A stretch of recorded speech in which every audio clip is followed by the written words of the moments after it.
As I opened the door to the noisy, crowded ballroom of the Honeysuckle Inn on New Year's Eve, a seed of optimism took root in me for the first time in more than 2 years.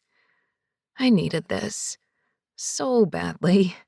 Needed to have fun, forget reality for a few hours, and immerse myself in happy people. The beat of the music pounded through me. Shimmers of light from a disco ball shifted over every person and surface. The energy of the party enveloped me, making me feel alive even before I fully entered the room. "Hello, got your ticket?" A guy in a Luigi costume asked as my eyes adjusted to the dimness.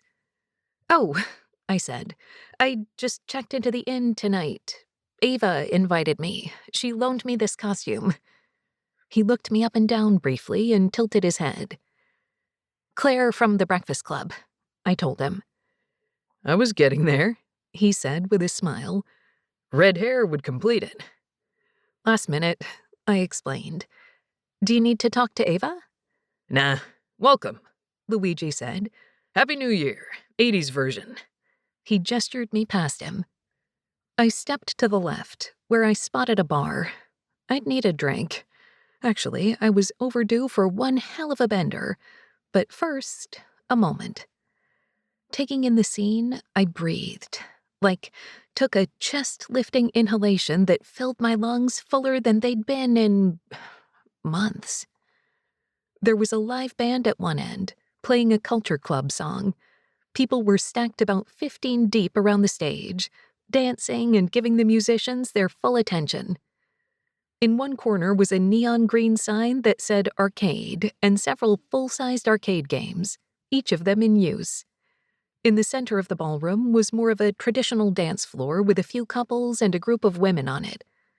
Opposite of where I stood, a neon orange sign said trivia. Every corner was filled with people. People who didn't know me, didn't know what I'd been through.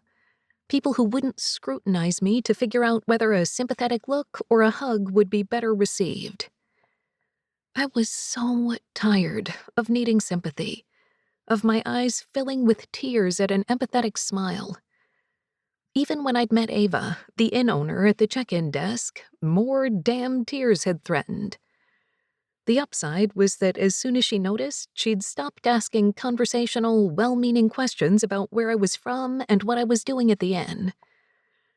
I sucked in another life-affirming breath. Festive people, upbeat music, freedom. I needed all of it even more than I'd realized. In the next second, a pang of guilt jabbed at me, but I shook it off. Tonight was about looking ahead, not mourning the past. This town might turn out to be my future, at least my short-term future. My respite, my chance to rediscover myself and focus on my life. Drink, Rowan. You need a drink, girl. At the bar, I ordered one of the 80s cocktails, a Blue Lagoon. It tasted like a blue vodka lemonade and had a festive curl of lemon peel floating on top. It had been months since I dared to try to relax with anything alcoholic. Now I carried my drink to a spot along the wall and took a sip. I let the sweetness and the distinct taste of alcohol sit on my tongue for several seconds. My eyes fluttered shut in appreciation. When I opened them, my attention caught on a guy at the bar whose gaze was on me. He smiled, and I felt a pulse of something I hadn't felt in ages. Interest. He was tall, with dark hair and broad shoulders under a light brown trench coat. What tripped up my heart was that smile. It reached across the room and grabbed me. I smiled back, then glanced away self-consciously, resisting the urge to check behind me to verify it was actually me he'd been looking at.